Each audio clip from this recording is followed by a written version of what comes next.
Dans la zone de gestion du Cobali, comme partout au Québec, les acteurs économiques de l'eau contribuent à la vitalité des municipalités qui figurent sur le territoire. Ces entrepreneurs de tous horizons ont aussi une grande responsabilité vis-à-vis cette ressource qui leur est indispensable, et nombreux sont ceux qui posent des gestes concrets afin de rendre leurs activités respectueuses de nos plans d'eau. Dans cette capsule, découvrez quelques initiatives mises de l'avant par les acteurs économiques de l'eau. Parmi les acteurs économiques fortement liés à l'eau figurent les agriculteurs. En effet, le travail de la terre a des conséquences bien connues sur le vieillissement des lacs. Bien que les pratiques puissent souvent être améliorées, celles-ci ont grandement évolué au Québec. Ces adaptations permettent aux entrepreneurs agricoles de continuer à proposer des produits locaux à leur communauté tout en étant plus respectueux envers leurs ressources hydriques. Benoît Legault, producteur propriétaire de la ferme des Jets Bleus à Fermeneuve, a beaucoup actualisé ces pratiques afin de les rendre conformes aux nouveaux standards environnementaux. Bien, c'est sûr qu'on fait des travails réduits du sol. Le labour est beaucoup moins présent, quoi qu'il est encore nécessaire. Labour, là, ça veut dire retourner la terre complètement puis le laisser à nu durant l'hiver. Ça fait comme résultat que tu tues ta plante pérenne, la plante fourragère qui est là depuis 5-8 ans. Tu es capable de la tuer de cette manière-là sans avoir à utiliser de produits chimiques, mais ça laisse ton sol à nu. Fait que durant l'hiver, quand il mouille ou qu'il y a du vent au printemps, bien, ça crée de l'érosion puis du lessivage nécessairement dans les cours d'eau. Autre chose qu'on a apporté justement dans le même sens pour éviter l'érosion, protéger les cours d'eau. En 2000, les vaches, la loi elle a fait en sorte qu'il fallait restreindre l'accès aux cours d'eau. Fait qu'on a sorti les animaux des cours d'eau. C'était une pratique qui était normale à l'époque. Aujourd'hui, écoute, t'en vois plus, là, des animaux qui vont boire directement dans le cours d'eau. Ça a été plusieurs kilomètres de clôture à faire de plus. Ça a l'air bien drôle comme ça, là, mais c'est d'ouvrage. C'est bien d'ouvrage. Installer des bains. Des bains un peu partout pour pouvoir abreuver mes animaux. Ça aussi, là, avec un système d'irrigation pour apporter l'eau à tout le monde. En Outaouais comme dans les Laurentides, les agriculteurs font face à des enjeux similaires. La perte de sol engendre bien sûr une diminution de la qualité des cours d'eau, mais elle est aussi associée à des coûts d'entretien élevés pour les producteurs. D'un autre côté, les travaux pour limiter les conséquences de l'érosion sont aussi très coûteux en temps et en ressources financières.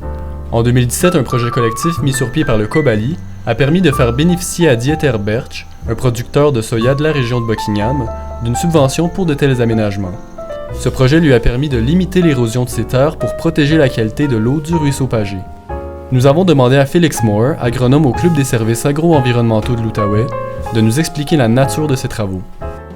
Donc, les travaux qui ont été réalisés ici, c'était en grande partie de l'enrochement proche des berges. C'était un peu pour prévenir toute l'érosion qui était faite lorsque l'eau descendait du champ vers la pente qui est autour du ruisseau. Il y avait des tonnes de terre qui se retrouvaient dans le ruisseau, donc c'était un peu pour prévenir la perte de sol et en même temps prévenir que le ruisseau est en train de se remplir de terre.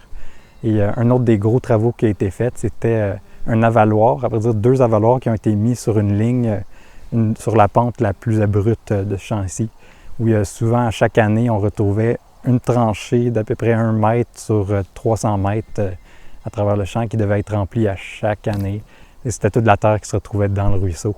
Pour l'agriculteur, les résultats ont été quand même assez positifs. Depuis que les travaux ont été faits, il n'y a pas eu d'érosion de sol en surface, donc pas de perte de sol.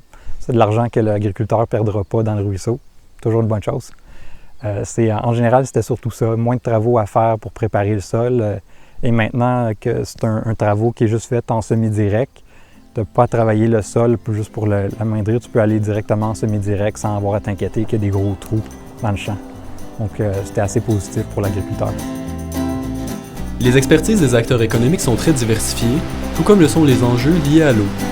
C'est pour cette raison que le Cobali, à titre de table de concertation, permet de mettre en lumière les préoccupations de cette diversité de secteurs pour lesquels l'eau joue un rôle important.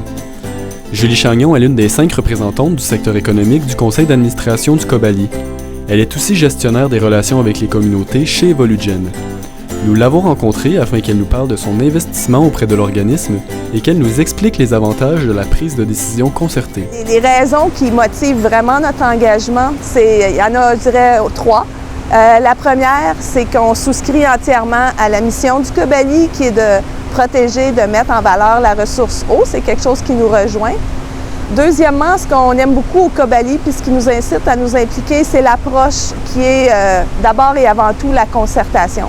On pense que lorsqu'on peut dialoguer ensemble, ça assure une transparence, ça assure une bonne collaboration.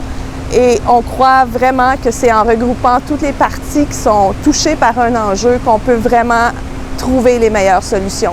Plus particulièrement, quand je regarde pour Evolugen, il y a un projet qui nous tient particulièrement à cœur et dont c'était la 13e édition cet été. Donc, c'est vraiment quelque chose qui a une continuité. C'est le programme de sensibilisation estivale. Donc, depuis déjà 13 ans maintenant, à chaque été, le Cobali embauche des agents grâce au support d'Evolugen pour aller rencontrer les gens, pour les informer sur l'eau, pour mieux les renseigner sur les bonnes pratiques. Puis, donc, c'est des milliers de personnes là, qui ont été touchées depuis 13 ans. Et puis, on peut avoir espoir que ces milliers de personnes-là ont aussi parlé à leurs amis. Donc, il y a vraiment un effet multiplicateur. Donc, on pense vraiment que grâce à la sensibilisation, mieux les gens vont connaître la ressource eau, mieux ils vont savoir comment l'utiliser, bien, plus on a de chances qu'elle soit protégée à long terme. Si on avait un souhait à faire Evolugen pour le Cobali, c'est que plus de gens s'impliquent parce qu'on a tout avantage à ce que plus de gens soient mieux renseignés sur l'eau, connaissent mieux l'eau pour savoir aussi mieux comment l'utiliser et la protéger.